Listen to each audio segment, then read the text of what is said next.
Prime Minister Modi at the BRICS summit in Kazan after India-China border row resolution. As of now, what has happened?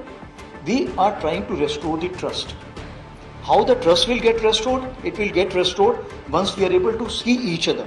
Going forward, China will continue to work with India to implement these resolutions. Big buzz over Modi-Xi meet. Господин премьер-министр, дорогие друзья, позвольте мне вас всех сердечно поприветствовать. Мы лично приехали в Казань. India Today only channel at BRICS summit. Prime Minister travelled to Kiev, had a long discussion with President Zelensky, and now he's back here. So in 3 months, he's back in Russia for the second time for another bilateral, and of course the BRICS summit also.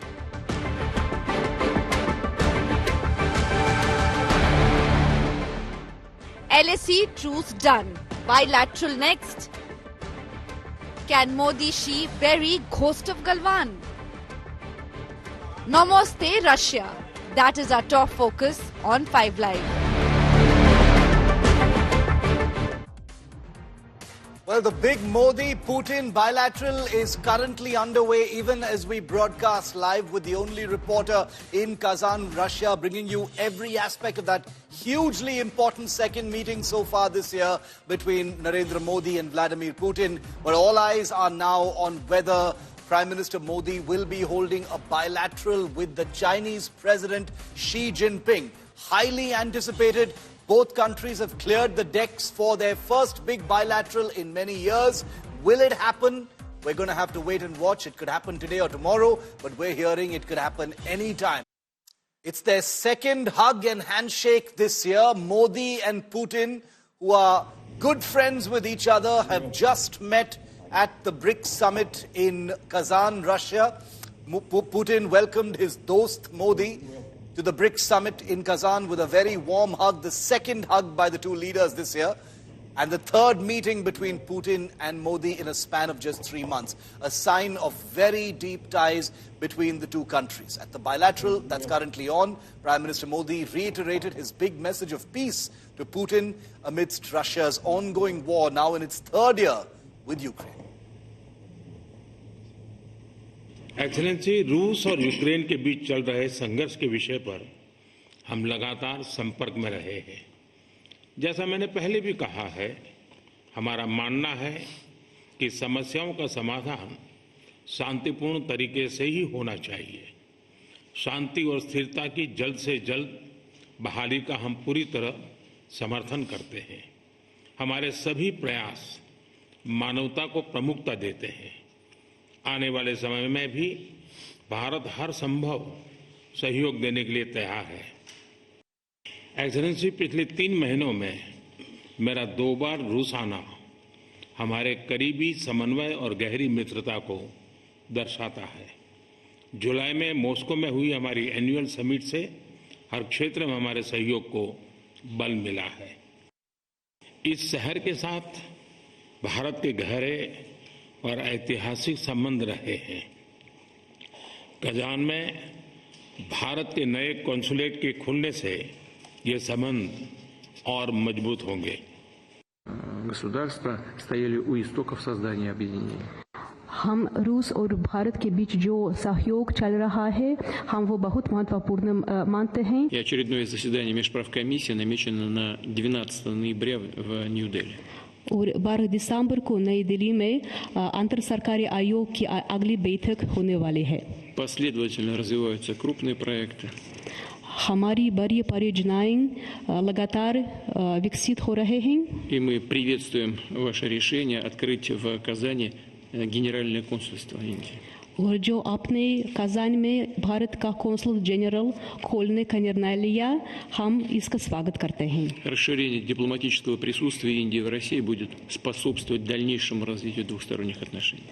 Bharat के कूटनीतिक उपस्थिति से हमारे सहयोग को फायदा मिलेगा। Уважаемый господин премьер-министр, мы очень рады видеть вас и всю вашу представительную команду в России.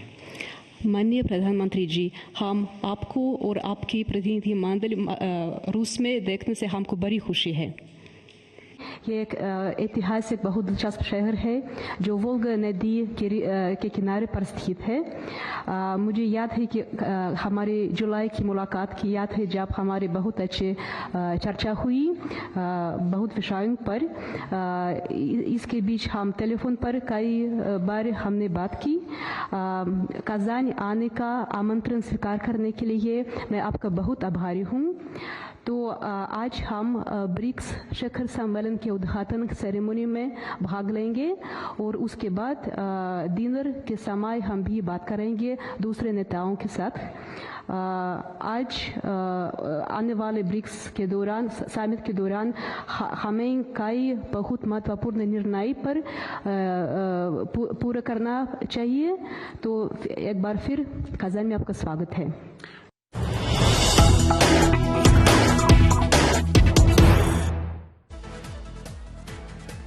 And there's now big suspense over a possible bilateral between the Indian Prime Minister and the Chinese President. Remember, the two countries have announced reaching a surprise resolution that will begin the journey towards normalization in the standoff zone in Ladakh, a war-like situation that has been on for the last 4.5 years and counting.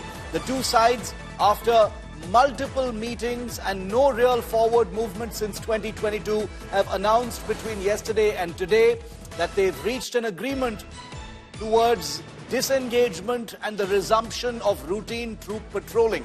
Basically, an end to the standoff could possibly be in sight, but we need to be skeptical. However, the fact is the decks appear to be cleared for a big Modi-Xi bilateral meeting. Will it happen today? Could it happen tomorrow? There is no clarity because there is no official word and no official acknowledgement or announcement confirming that the two leaders are going to meet.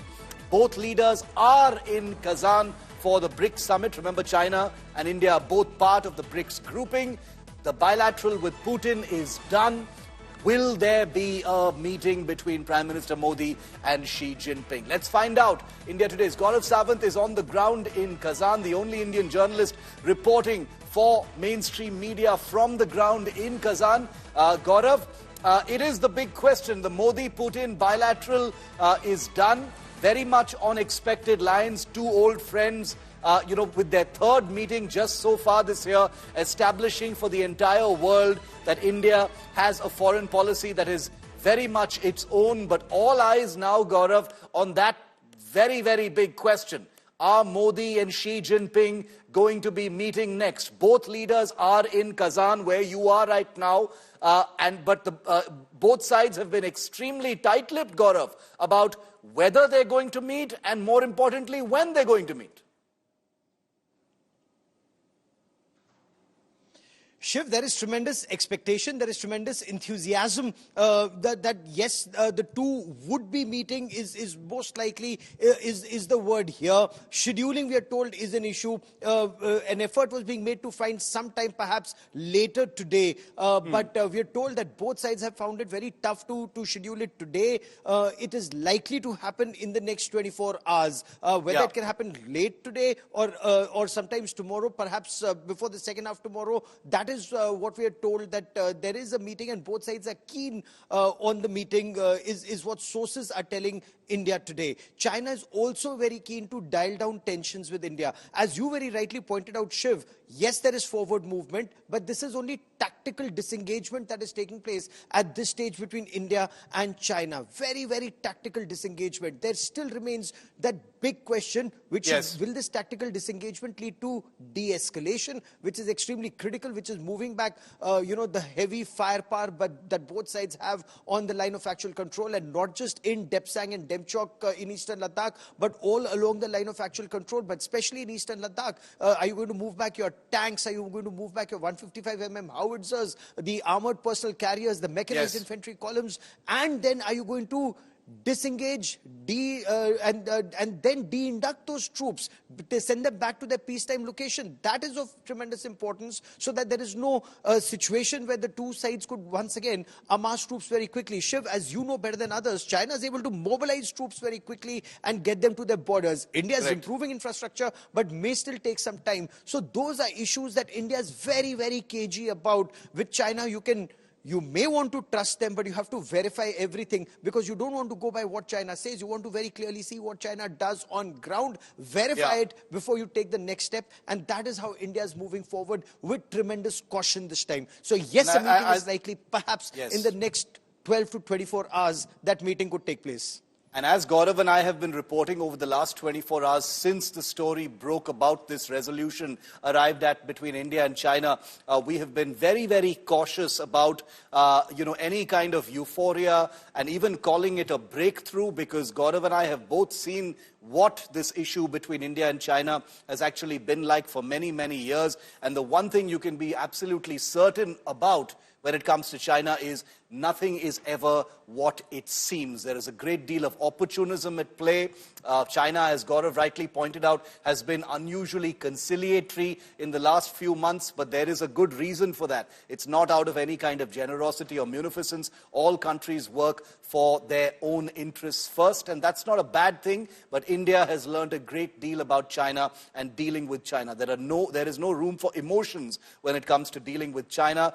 Only strength respects strength. Gaurav, continue to stay with me. And Gaurav made a very important point about the long journey towards normalization and a complete end to the military standoff that currently exists between India and China in eastern Ladakh. But before that, how did the two countries reach a point where they were able to announce a resolution towards the resumption of patrolling in a place where for over 5 years now, no patrolling has taken place? It has been a warlike situation in eastern Ladakh. How, just a day before the BRICS summit, did the two countries reach a position where they were actually able to share a big, big takeaway between the two countries? Well, the answer is one word: diplomacy. Take a look.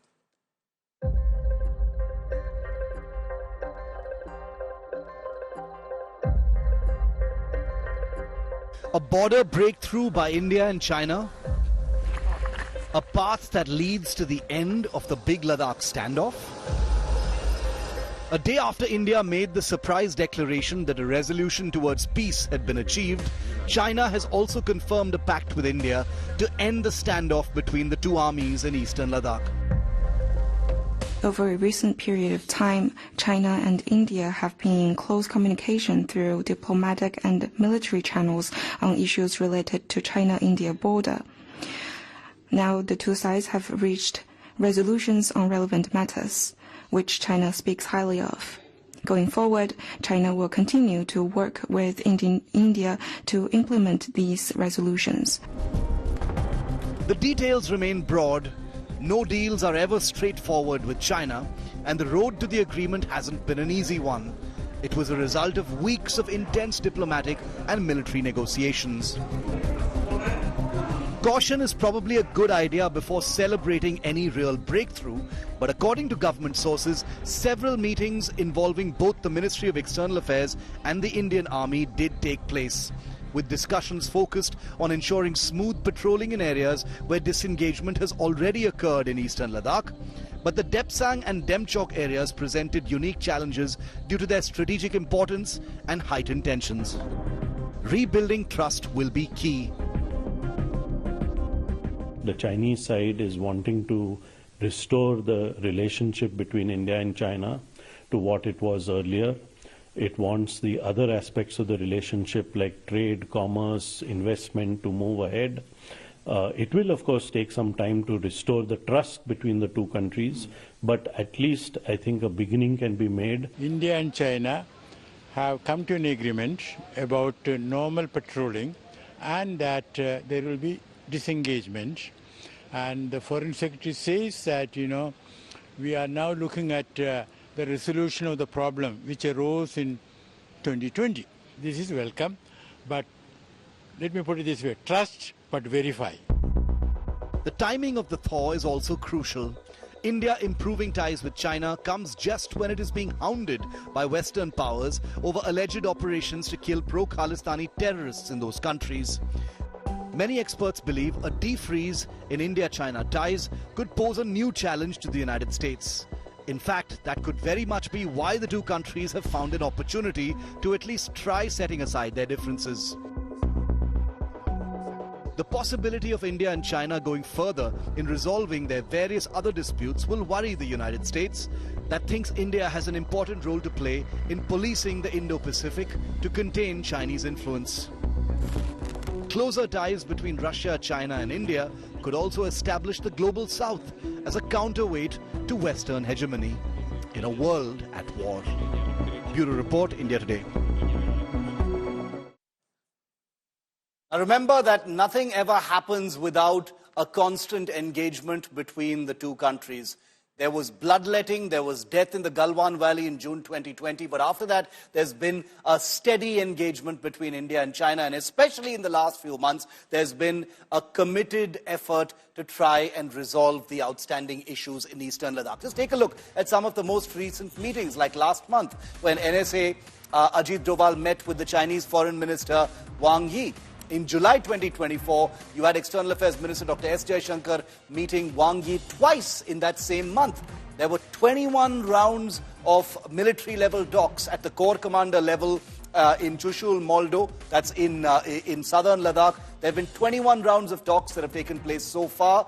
31 meetings of the working mechanism for consultation and coordination on the India-China border affairs have taken place as well. And at least some of them, especially in the last 6 months, have yielded what we can now call some kind of a resolution towards a long journey towards normalization. Gaurav continues to be with me on this. Gaurav, the resolution that was announced by India yesterday, confirmed by China today, can be seen as creating the mood, clearing the decks for, the expected bilateral between Modi and Xi Jinping that you'll be reporting on between today and tomorrow. But on the face of it, considering that there has been virtually zero forward movement between the two countries since, if I'm not mistaken, February, March 2022, Gaurav, when you were in fact reporting from Ladakh at that time, this resolution is still a big deal. We need to be cautious. Nothing can be taken at face value. It's a very long journey, but even a small step forward in such a large standoff is still very positive.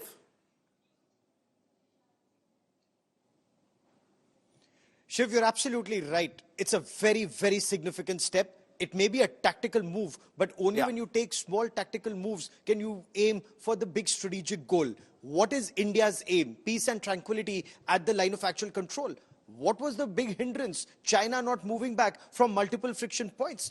Constant diplomacy that started, as External Affairs Minister Dr. S. Jaishankar mentioned, in September 2020. That's when he and Wang Yi met for the first time here in Russia after the Galwan crisis. So September 2020, effort for de-escalation started, effort for disengagement started, and it's finally bearing fruit in October 2024. And once again, that meeting is likely to take place here in Russia, this time between Prime Minister Narendra Modi and the Chinese President Xi Jinping. But how did this happen? Shiv, as you well know, it's a combination of military strength, diplomatic strength and political strength. Let's talk about military strength. India's QPQ operations, the quid pro quo operations on Kailash Hills, when you started dominating the Moldo garrison and you were on the Kailash Hills overlooking his G219, his crucial strategic road that goes through that region, that's when China realized that India is not a pushover at all. When India did mirror deployment of more than 50,000 troops all along the LAC in Ladakh and strengthened the deployment all along the middle sector, the eastern sector, North Sikkim, all along, because China tried probe missions in multiple places, and each time they were pushed back rather harshly. And once you'd recall on the Kailash Hills, weapons were discharged. Yes. Of course, as a caution, that weapons were discharged to send across that message to China that after Galwan, don't think that bullets will not be fired to protect India's integrity.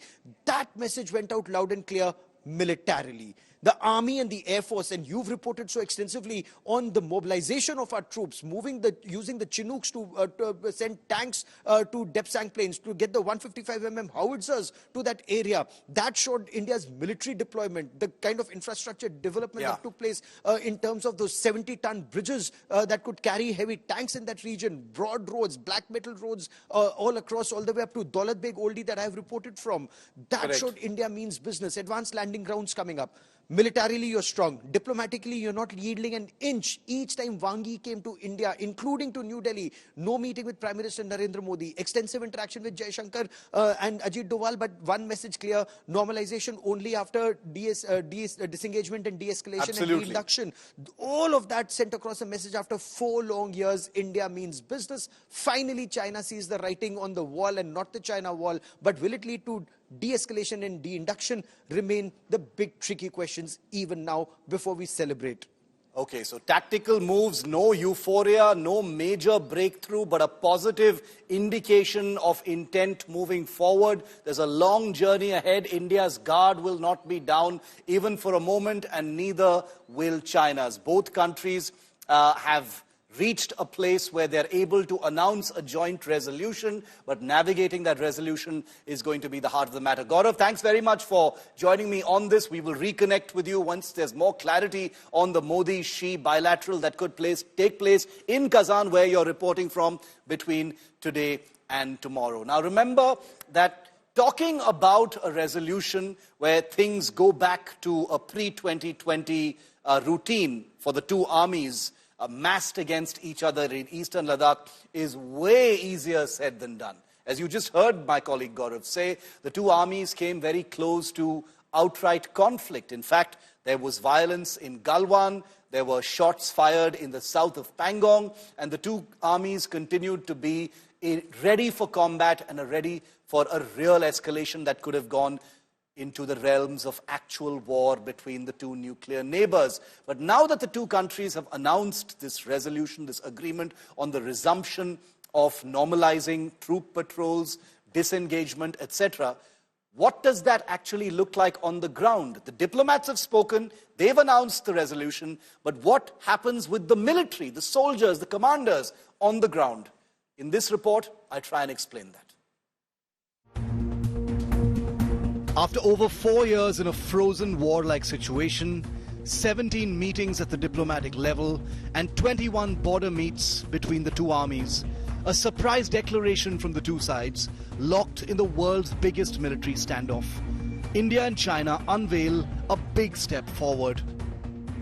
A day after India announced a jointly achieved resolution to resume army patrolling by both sides on the tense frontier, China confirmed the pact.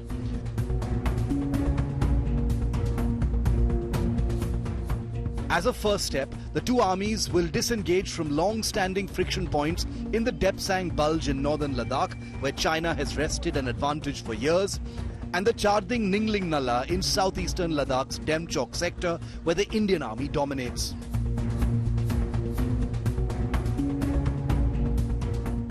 As a second step, the most significant result of the resolution will be a resumption of patrolling by the Indian army in the Depsang and Demchok areas. The third step will involve the other 3 friction points, which emerged in May 2020. That is, the Galwan Valley, Gogra Hot Springs and the banks of the Pangong Lake. The buffer zones created following the June 2020 clash in Galwan will slowly give way to a resumption in routine patrolling by both armies under strictly agreed protocols. With disengagement completed and frontline troops pulled back, and patrolling resuming along the LAC, the two militaries will then de-escalate, which involves soothing temperatures by pulling back war-ready weaponry and equipment from the border areas, including tanks, vehicles, missiles, artillery, radars and more. The last phase will be de-induction, where both armies will shift out the divisions they've massed at the Ladakh border in order to check each other, leaving a pre-2020 routine military presence. As far as we are concerned, we were looking at that we want to go back to the status quo of April 2020. Point number one.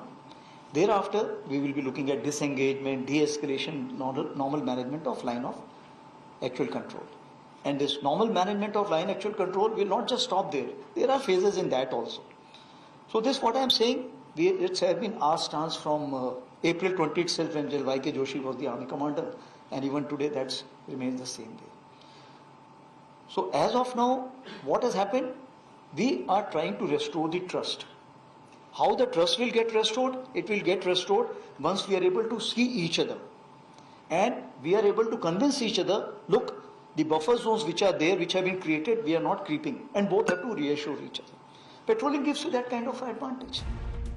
The resolution achieved by the two countries won't reflect overnight, nor should it be expected that things will run as smoothly as described. After all, with China, nothing is ever what it seems. Chinese intentions, an enormous trust deficit, and mutual lessons learned from the ongoing standoff mean things will be slow and deliberate. But with both sides at least reaching a resolution, this is the first big sign of an overall thaw. For the Indian military, the guard will never be down. Bureau Report, India Today. So let's try and understand it. As we report this story, both Prime Minister Modi and President Xi Jinping are in Kazan at the BRICS summit. There's suspense in the air over the two leaders holding a rare bilateral after no engagements of that kind for many years since the standoff began in eastern Ladakh. So where does this leave India and China?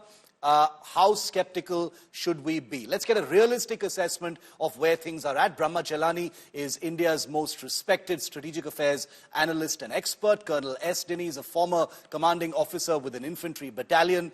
In fact, during the India-China standoff, he retired shortly thereafter. Mr. Chelani and Colonel Dinny, my apologies for coming to you a little late. We had some breaking news coming in from Kazan that we needed to go to our report for. Mr. Chelani, I'd like to come to you first, sir. You know, as we speculate about when that meeting might take place between Modi and Xi, reasonably sure that the decks appear to be cleared after that announcement by both sides that some kind of a resolution has been reached. How do you read this quote-unquote resolution, Mr. Chelani? How practical is it that some quarters are saying that this is a breakthrough? We, of course, in our reporting are saying we need to be very cautious about this. You're right about a Xi Jinping-Modi meeting. That is imminent. Yes. But what has been resolved between the two countries is unclear. The Indian side yesterday spoke about a new patrolling arrangement. Normally, when two countries reach an agreement, both countries simultaneously release a statement. Yesterday, the announcement came only from India. And a day later, China reacts in a very low-key, cryptic manner, makes no mention of any new patrolling arrangement with India, nor does it provide any details whatsoever. So it's unclear as to what has been, quote-unquote, resolved. And there's a disconnect. What does that lack of clarity say to you, Mr. Chelani? Sorry? What does that lack of clarity, in putting out these two statements one day apart, what does that tell you? Do you think it means it was just a cosmetic exercise to kind of clear the decks for a handshake at BRICS? No. Some understanding has been reached between the two countries to facilitate a Xi Jinping, Narendra Modi meeting.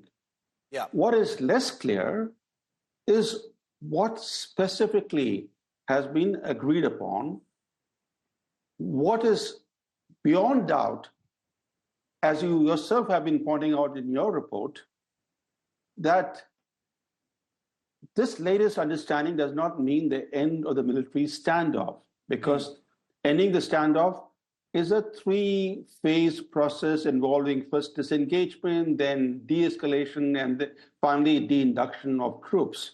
Yes. But I'm more concerned about the fact that a day after the Foreign Minister and the Foreign Secretary of India made the announcement of a new patrolling arrangement, there appears to be a disconnect between the Indian military and the diplomats at the AMEA, because the Indian Army chief today said he put a damper on this talk of disengagement having been completed, that we have gone back to the situation of 2020. He said, and I'm quoting, as far as we are concerned, we want to go back to the status quo of April 2020.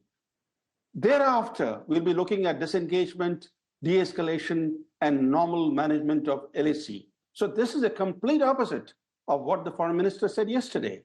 So I am, as an observer, perplexed. The MEA makes, puts out one spin. The army chief says something different a day later. At least get your act together. At least tell the Indian public what exactly has been agreed upon. I know that the Chinese are cryptic always, and they will never come clean on anything. But at least the Indian side should be speaking in one voice. Colonel Dinny, how are you reading the statements coming out from the Indian government, the Indian army, and China between yesterday and today? Do you share Mr. Chelani's concerns about there not being a full connect, a unified sort of message? No, Shiv. To be very honest, I don't expect each one of those, whether it's a foreign secretary or the foreign minister or the chief or the Chinese spokesperson, giving out the exact verbatim same language. It's not a joint statement when a post a meeting between two leaders. It's a decision taken at a certain level. And what are the decisions? I think those things are very clear. Even what the foreign secretary said, and even today and the army chief mentioned. First and foremost, as we all know, and I think you brought out in your report also, that disengagement, and let me also tell that this is a work in progress. So it is not that as of tomorrow everything is going to be resolved. You correctly said that it's a long journey towards resolution. So I put it as a work in progress, and this work started from April 2020 itself. It's a very unique case, Shiv, when there was actually conflict happening, and there was also talks happening at the same time. There was the corps commander level talks, and the 21 times the corps commander and level talks have happened. So it's a very unique thing in which the conflict was also happening, but talks and negotiations were also happening at the same time. So and after that, the level of talks increased. The NSA came into play, the foreign minister came into play. So these kind of talks are also happening at various levels. So it is not as if we were just having a posturing on ground. It is also talks were taken. So I find it's a work in progress. Now, where were we standing as of before this announcement? Before this announcement, there was disengagement in two scenarios. One was a disengagement which happened when the troops were in close contact, literally eyeball to eyeball contact. Post Galwan, there were places in which the troops were in close contact. At various phases of negotiations, those troops were pulled back, including from South Bank, the Chushul Heights, and all those places. The troops were pulled back, which is actually disengagement, and they were taken to further behind. Now, after that, what happened was there were still places in which the troops were in close contact, but they were not classically in eyeball to eyeball contact. From there also, there were an agreement made, a form of buffer zones were created so that the troops are not coming in close contact. And here I refer to the North Bank and other places where clashes had happened post April 2020. Now, after that also, there was two places, Depsang and Demchok, where the disengagement had not taken place. Yesterday, what we understand... I'll just put that picture of the map on our wall so our viewers can know what you're talking about. Yes, please continue, Colonel. Yeah, so yesterday the agreement is now the disengagement has taken place or will take place from Depsang and Demchok.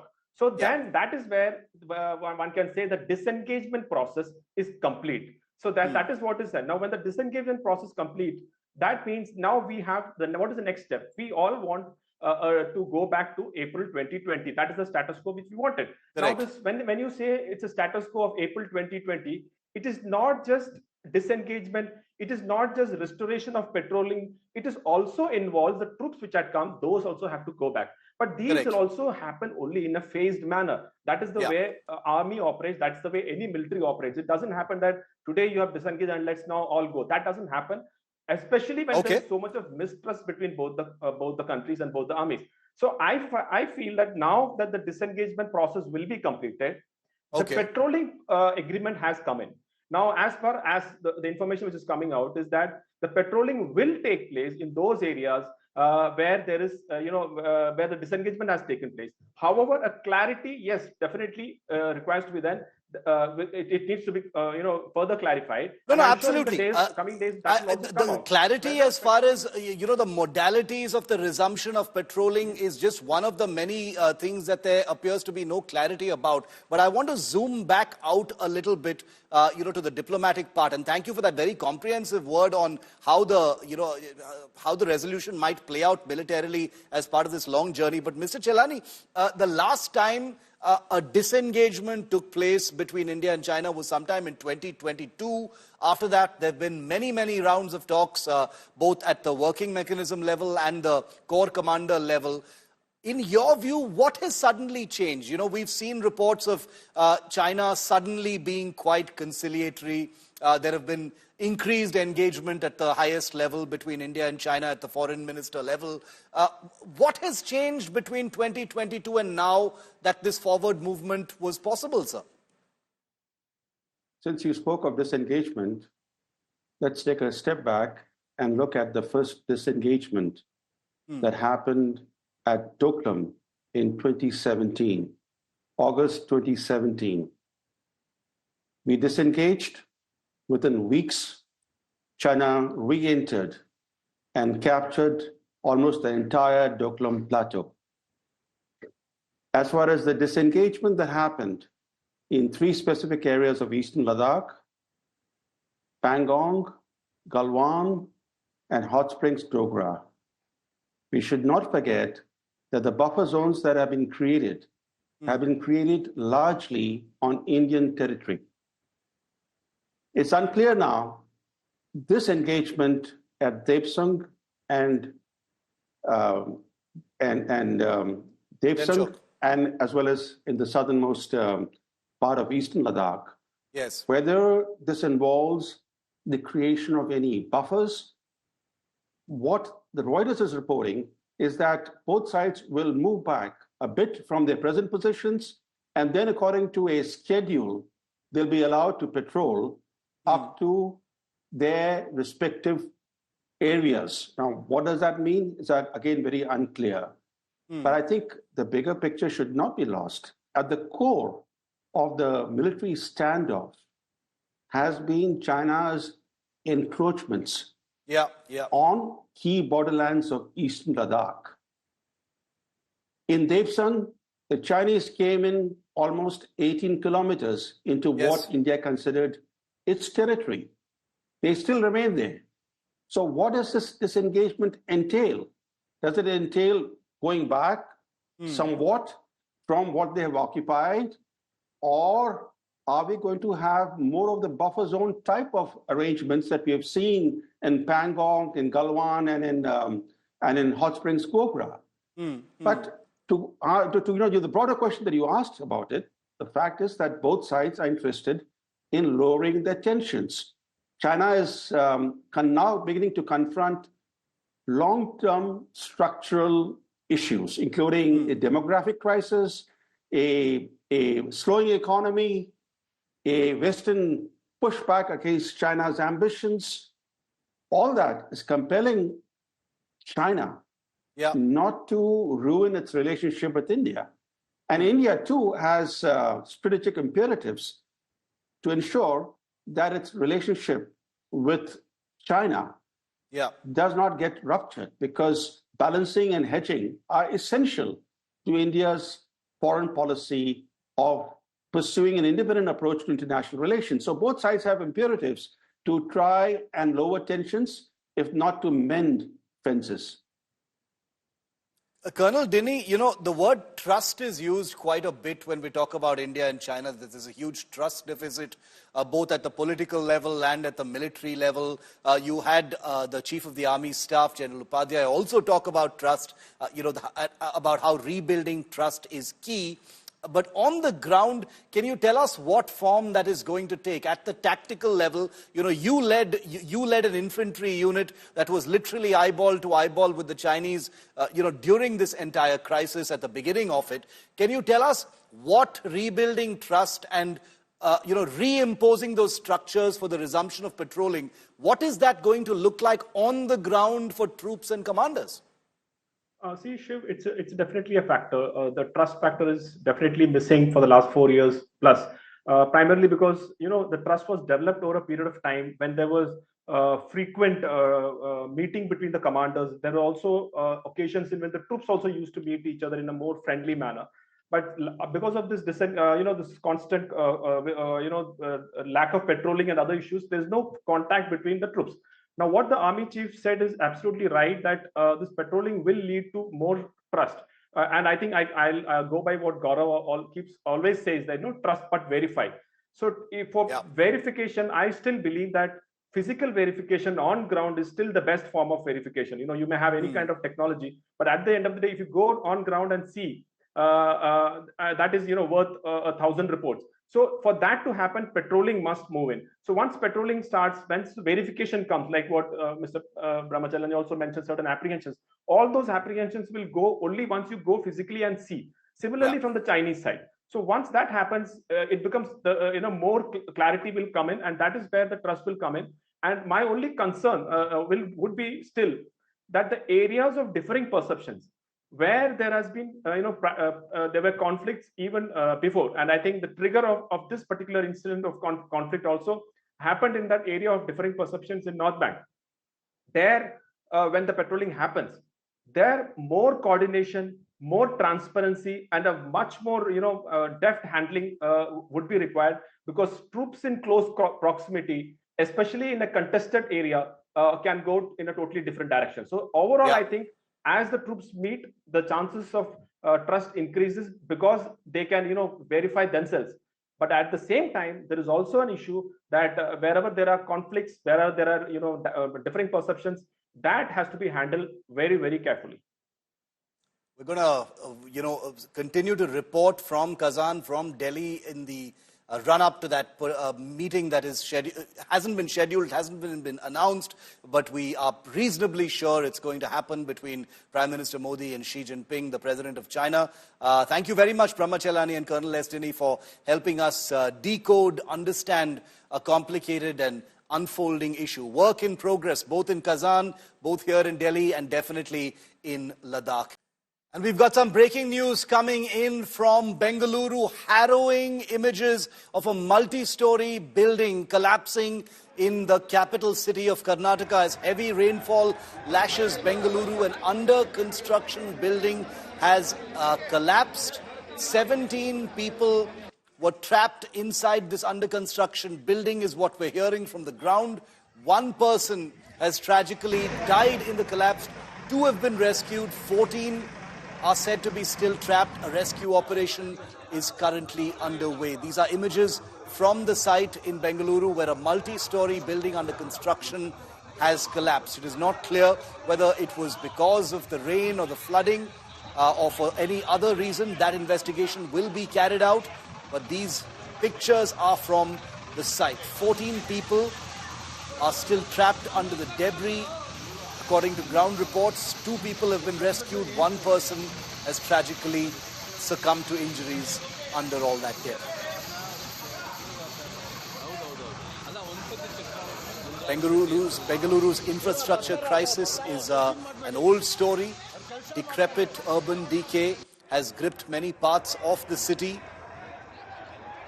But we don't know what